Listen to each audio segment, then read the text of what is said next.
Hello! Magandang Martes sa inyong lahat. At dahil Martes, ito naman po ang Spokes Hour. Paumanihin po hindi ako nakapag-Spokes Hour ng linggo. Pero ang dami ko naman pinost kahapon, di ba? Lunes, kasama na yung Senate hearing.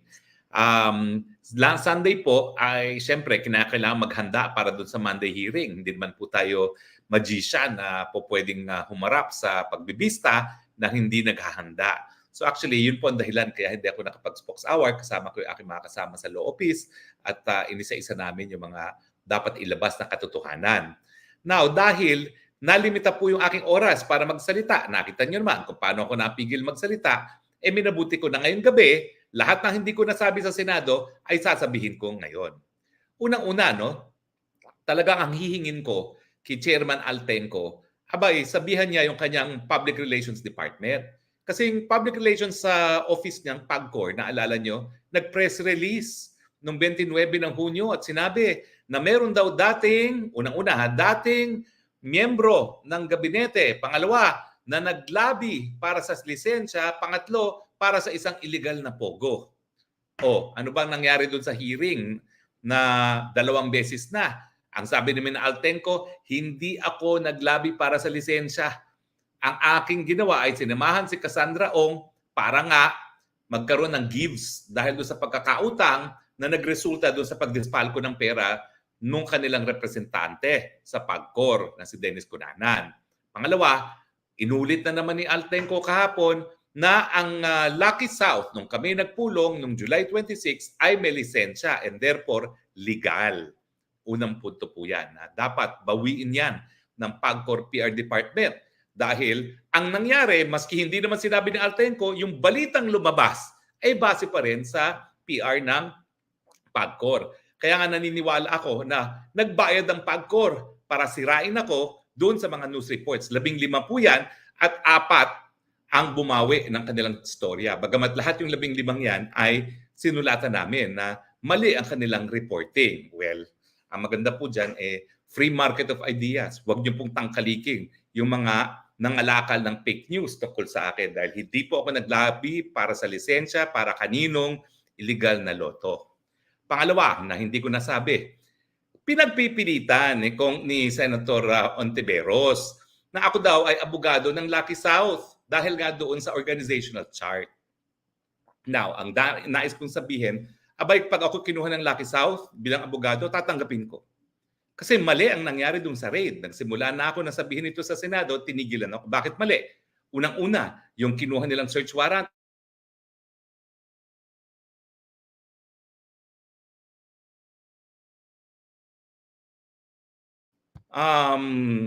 search warrant, ang problema naman, 49 buildings, na isang building, walang binanggit doon sa search warrant. Ang sabi ng saligang batas, no search warrant shall be issued unless personally issued by a judge after examination under oath of witnesses, particularly describing the places to be searched and the items to be seized.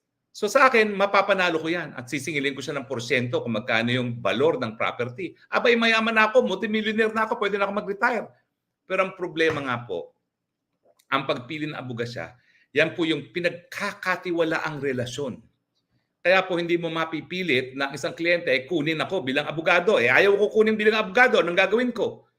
Siguro dahil siya ay Chino at ang mga Chino naniniwala na ang dapat na kinukuha abogado, yung malalapit sa administrasyon, hindi yung gaya ko na kritiko ng administrasyon.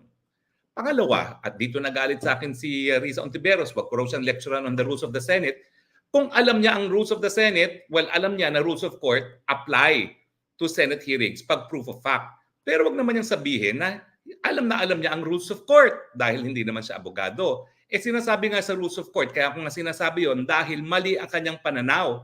Ang sabi sa rules of court, kapag isang pribadong dokumento, bago yan matanggap na ebidensya sa mga katotohanan ng mga bagay-bagay na sinasaad, dapat merong titistigo na nakakita ng ginawa yung dokumentong yan o di naman kaya lumagda dyan sa dokumentong yan.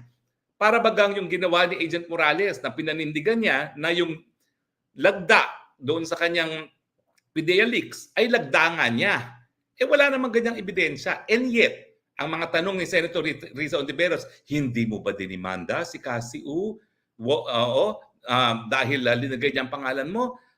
In the first place, wala namang ebidensya na si Cassie Ong, Cassie Ong, ang gumawa ng mga papeles. Ni walang ganyang ebidensya. Bakit ako didemandahin si Cassie Ong? Wala namang ebidensya na siya ang gumawa ng papeles na yon.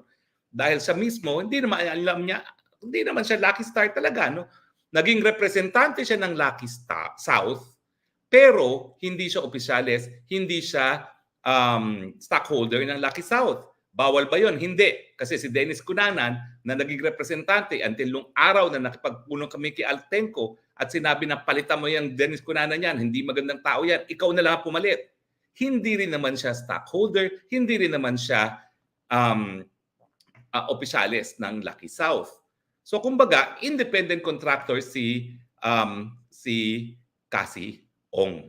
At syempre, nagsumite ako ng mga dokumento na nagpapakita na sa 3 hukuman, nagpasok ako ng entry of appearance para sa Whirlwind. At pinirmahan niya ni Cassie Ong bilang corporate secretary. Sinumite pa yan sa hukuman. At sinumpaan pa yan. Hindi ba malinaw na ang kliyente ko talaga ay Whirlwind? At talagang naging abogado naman ako ng Whirlwind, siguro matapos ang 2 linggo, matapos ko sila samahan doon sa PAGCOR.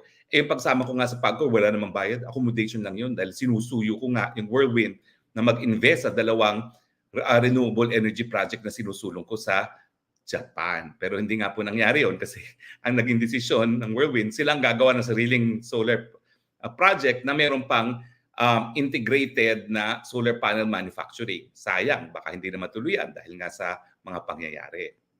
So yun yung pangalawa na hindi ko nasabi. Pangatlo, yung issue nga na bakit ba nila pinagpipilitan na si Cassie Ong ay taga Lucky South? Hindi naman siya shareholder, hindi rin naman siya officer ng Lucky South. Naging representante siya matapos yung July 26 meeting, pero ulitin ko, hindi requirement ng representative to PAGCOR ay shareholder or di naman kaya officer ng POGO licensee. Diba? At syempre yung huling sasabihin ko sana, sino ba naman ako para maglakad ng lisensya? Sa libro ni Attorney Vic Rodriguez, talagang sinabi doon na si Chairman Altenco ay personally handpicked by First Lady Lisa Araneta Marcos. Hindi nga daw siya kakilala ni PBBM pero talagang inappoint siya ni Lisa. Tutol sana si Vic Rodriguez dyan, kaya dahil kinakailangan yan, maasahan talaga. Well, hindi lang si Vic Rodriguez, talagang si PBBM nagsabi, kailangan maasahan ko yung magiging chairman ng PAGCOR. Pero na-appoint pa rin siya as chairman. Anong punto ko? Paano ka naman makakakuha ng lisensya sa PAGCOR na napaka-political na opisina na ito siguro isa sa pinaka gustong posisyon ng mga supporters ng presidente, samantalang ikaw ay kritiko na ng gobyerno. Nagsimula ako naging kritiko ng gobyerno, kailan? Charter change through Politicos Initiative. Yung pagtanggal sa budget ni Inday Sara Duterte. Yan po yung nangyari mga Oktubre ng 2023. Yung pumunta nga ako ng July, inamin naman ni Chairman Altenco, may lisensya pa ang Lucky South. So, yung sinasabi talaga nilang naglakad para sa lisensya sa isang illegal na pogo, mali po talaga yan. Pero pinagpipilitan talaga ni Senator Risa Ontiveros dahil sinamahan ko si Cassie Ong at kahit anong sabihin ko na siya ay service provider ng Lucky South at hindi taga Lucky South, sinasabi niya, hindi, Lucky South siya. Hindi kasi niya naintindihan kung ano yung service provider. Bakit ba may service provider? Nagbibigay serbisyo. Sinong kliyente? Mga pogo. Ano ba yung mga pogong yan? Hindi po yan nag-i-English. Mga Chino po yan. At lumabas nga sa hearing kahapon, nagkaroon ng pulisiya na magkakaroon ng pogo hubs. Hihiwalay sila sa lokal na populasyon para wala ng problema. So lahat ng Chino na nagtatrabaho doon lang sila sa pogo hub. Kaya doon sila kumakain, doon sila natutulog at hindi sila po.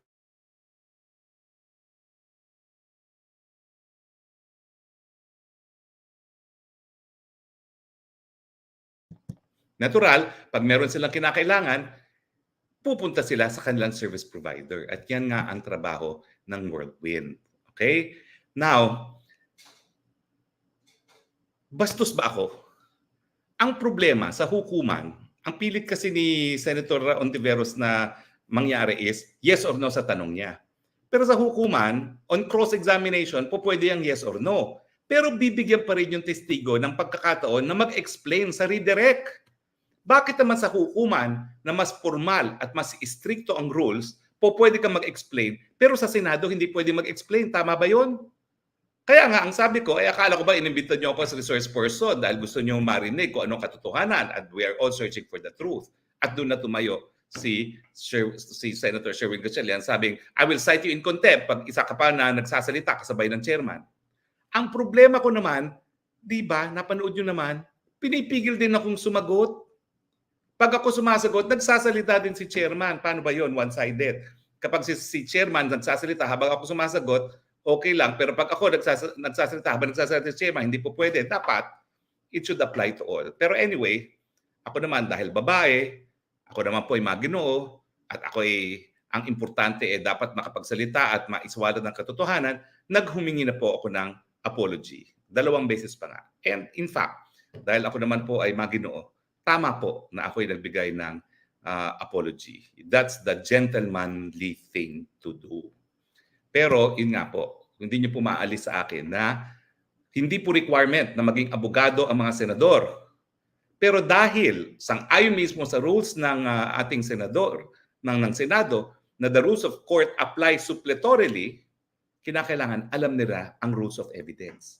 At napakahirap po talaga intindihin ang rules of evidence kung hindi ka abogado. Kaya nga aking panawagan, yung mga chief of staff ng mga senador na hindi abogado, explain nyo naman kung ano ang nakasaad sa rules of evidence. Okay? Now, tignan po natin. May mga komento ba kayo? Ay, bago po ako magpatuloy, ha? Maraming salamat kay Maharlika Boljaquera. Napakaganda ng mga kwento niya. Kanina lamang tungkol sa aming pagsasama sa LA. Nako, Maharlika, ay ako'y magkukwento rin siguro. Bukas, hindi ako dapat spokes hour bukas dahil 3 beses lang ako isang linggo, pero dahil naaantala aking spokes hour lately, dadagdagan ko. At isa sa aking mga episodes ay tungkol sa iyo. Kasi alam mo talaga, ang laki ng utang ng loob ng bayan natin dahil ikaw ay talagang nagmumulat ng mga mata ng mga Pilipino sa kabalbalan ng tinatawag mong bangag na administrasyon. At sinabi ko naman sa iyo, pag ako'y nawawalan ng pag-asa, nasisiraan ng loob, hindi makatulog, ipi-play kita. Hindi kita papanurin, pakikinggan lang kita, at ang mga sinasabi mo, lalabay na nagpapatulong sa akin. Magkakaroon ako ng isang episode na ikaw talaga ang aking i-discuss dahil ikaw ang modern day Jose Rizal, Juan Luna, ikaw ang number 1 modern day ilustrado na nagmumulat ng mata ng ating mga kababayan sa pamamagitan ng internet. Kung yung ating mga bayani, dati-rate, meron ng internet, sila ang mga naunang Maharlika. Mahal kita, Maharlika. Okay, tignan natin ang mga komento ng ating viewers. Meron ba kayong mga komento? Tignan natin. Hindi ko alam kung makikita ko ayun, ito naman pala po, pwede naman palang malaki. Sin Yisheng, ang kapal po ni Ontiveros na subukan pang idawit si PRRD indirectly sa Pogo issue through your issue. Yun pong pinagpipilitan niya. Talagang gusto niyang idawit si FPRRD dahil gagamitin ako. No? Pero wala naman talagang connection. Si Linda Abued Shapul, hello Atty. Roque, na-high blood ako sa panunod kay Riz Ontiveros na pambabadyos sa'yo. Grabe. Maraming sabi, Dinda, Ermion Marco, makapalapog. Coach Kane 23, galing mo po sa hapon, attorney, na-expose mo talaga. Iba talaga ang may alam sa batas at nagbibida-bida lang. Maraming salamat po, Coach. Mercy Sotomango, kamusta po? Kamusta ang Senate? Honestly po, hindi na ako confident sa Senate team. Bias ang lahat at mukhang mga takot at always playing safe. Well, nakakalungkot po. Marami akong kaibigan dyan sa Senado pero iba na po ang kalidad. Dahil ang mga napapanood ko senator dati nung Senate President, yung kamag-anak ko si Jovi Salonga, ibang klase talaga. Mga Jovi Salonga, mga Rene Sagisag, mga pati yung Orly Mercado, ang gagaling yan, mga Maceda. Pero kung babalik pa tayo sa panahon, nandiyan pa yung Tanyada, di ba? Miriam Castillo, para mali po ang observation ni Senator Gatchalian kahapon. Si Senator Risa ang sumasabay sa pagsasalita ninyo, not the other way around. Yun din ang feeling ko. Pero hayaan ko na. Sabi ko nga, be the gentleman. Okay? Wala naman pong masama sa akin doon. Okay lang po yun. KitKat, sobrang nakakatawa. Naghang si Virus at tuwing china-challenge mo siya about law. Good job, Atty. Roque. Roque for Senado. Wala po tayo pera. Natalo na nga tayo dahil kulang ang budget. Hay nako. Dapat talaga babago ang sistema dahil yung mga mayayaman lang, yung mga maraming nagbibigay ng pera, ang siyang nananalo. Christy Benzon, hindi makasalita si Ontiveros kahapon sa sinasabi nyo. Wala na siyang masabi pagkatapos nyo po magsalita. Kayo na pong humusga dyan. Ana Bakidan. Hello po Sir Atty. Harry. Kamusta po kayo after ng Senate hearing nyo? Grabe naman si Win Gatchalian. Kayo po nga po ang ini-intercept ni Senator Ontiveros. I'm so proud of you po watching from Canada. Maraming salamat, Ana. Alam mo, nakakataba ng puso yan kasi grabe talaga yung stress na alam mong natalo ka kasi sa Senado tapos yung mga senador na nakikipagbalitaktakan sa iyo. Parang feeling ko, ano karapatan ko, no? Mas magaling sila dahil ako nila yung mandato ng taong bayan. Alam ko naman po yun. No? Pero wag naman nila sabihin na maski meron silang mandato, alam nilang batas. Hindi naman sila pumasa ng bar exam. Hindi sila nag-aral ng law of evidence. Po yung nag-aral. Naturo ko pa po yan. Jedaya, hello, good evening, Atty. Harry. Salamat dahil na-educate kami sa mga itinuturo mo pagdating sa batas. God bless you po and be safe. Maraming salamat po. Myra Fel Advincula Matilda, itong si Gatchalian ay napakasipsip at parang bingi. Kung tutuusin sila mga bastos, hindi talaga sila dapat respetuhin. Well, yan pong pananaw ninyo. Sinasabi ko na lang ay, let's be a gentleman. Uniteam, attorney, palagi naman po magagaling yan si Risa Ontiveros. Pag walang script, hindi makakapagpatuloy sa mga sinasabi niya. Always Código Queen. Napansin ko na ang haba ng mga list of questions niya. At talagang chine-check niya yung mga questions kung natanong na ang hindi. No? Napansin ko po yun. Meron talaga siyang binabasa. RR Onang Lopez, sana po invite ka po uli sa sunod na Senate hearing, Atty. Harry, para mas madami pang mailabas ng mahalaga impormasyon na parang sampal sa kanila. I support you always, Atty. Harry. Ingat ka po lagi. Bukas po, inimbita rin ako ng camera. At alam niyo naman kung sino ang speaker dyan. So inaasahan ko po, magkakaroon ng attack team dyan. Pero pinaalalahanan ko lang po ang ating mga kongresista. Ako po ay naging kongresista rin. So ako po ay isang colleague. Kinakailangan respetuhan. Okay? Noel, attorney, sabi ni Ontiveros, nag-iimbestiga na daw siya ng POGO since 2020. Bakit siya nagulat na CESA pala nag-issue ng POGO license before? Dapat po isiningit nyo si Kim Wong para shut up sila. Ang feeling ko nga, ayaw na nila ako magsalita eh. Pero thank you for raising this issue, no? Kasi sino ba talaga nagpasimuno niya mga pogo-pogo na yan, no, sa CESA? At yung taon, ha? 2007 pa. At saka itong investigasyon na 2020, tama ba pa sa paggamit ng pondo ng bayan yan? Na 4 na taon na ang investigasyon, walang nangyayari? Parang hindi. Di ba? Dapat may resolution na yan. Di ba? Dahil every time nag-hearing, kita nyo, ang daming dumadalo, ang daming pinapakain, no? Quincy, Atty. Harry, napak-obvious na politically motivated ang ginagawa nila sa inyo. Ako na, di abogado, malinaw ang naging role nyo sa legal counsel ng Whirlwind. May motive lang talaga si Ontiveros. Well, talaga pong kontrapartido kami.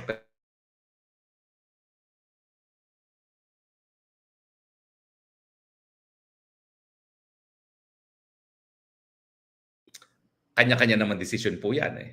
Gusto nila yung dilaw. Ako, ayaw ko. At yun lang po. Respetuhan lang talaga kung ano mga paniniwala. Tata 7607, you did the right thing. Okay lang, may platform ka naman dito sa YT. Kaya dito mo present ang mga side mo, Atty. Roque. Kaya nga po sabi ko talaga, plano ko na lahat ng hindi ko nasabi, dito ko ilalabas. Sa YouTube, Facebook, at saka sa, ano tawag dito? Instagram. Vilma Kojima, Sir, hindi ako nakapag-aral. High school graduate lang po ako. Pero ang lakas po ng pakiramdam ko na may something kay Senator Ontiveros at sa gobyerno ni Pangulong Marcos. Well, nakita nyo naman, although si Senator Ontiveros hindi nagsalita tungkol doon sa SONA ni PBBM, yung Leila de Lima at saka yung dating Chief of Staff ni Lenny, Vice President Lenny, si Barry Gutierrez, talagang todo puri kay PBBM. So, and yet, tatawagin nilang sarili nilang oposisyon. Importante pong oposisyon sa demokrasya dahil hindi lang tama, hindi lang po pwedeng isang pananaw ang tama. Kinakailangan magkakaroon ng alternatibo para malaman natin kung anong pinakamabuti sa bayan. So ang opposition po, yung kontrapartido, hindi yung nag-hallelujah. Ann Cabrian, hello po Attorney Harry, we believe you, Attorney, we support you. Kakaiba itong admin, talagang gusto nilang gurgurin ang lahat na hindi kakampi sa admin. NATO. Watching from Russia. Hello po Ann.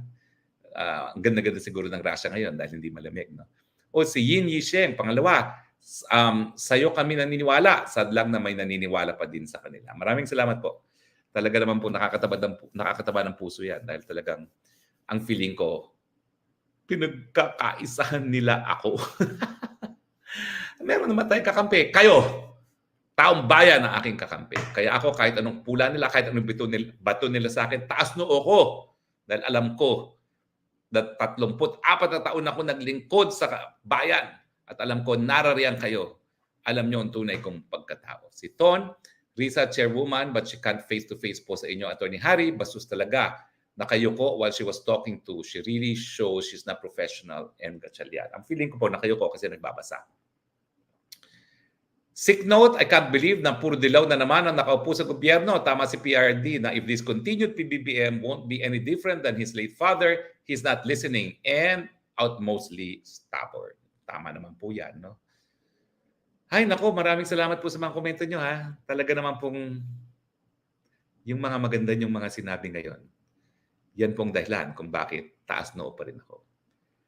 Pagkatapos po ng lahat ng putik na binato nila, kung wala po ang aking pananampalataya sa Panginoon, kung wala po ako sa pagkatiwala sa inyong lahat na alam nyo ang kasinungalingan at alam nyo ang katotohanan, kung wala po ang inyong suporta, matagal na po tayong tumiklop. Pero dahil po narariyan kayo, narariyan ang Panginoon, na alam kong mananaig kesa sa kadiliman, tuloy po ang laban. Maraming salamat po. Ito po inyong Spokes ng Bayang nagsasabi, I love you, Philippines. You're the only country that I have. You're the only country that I love. Bye.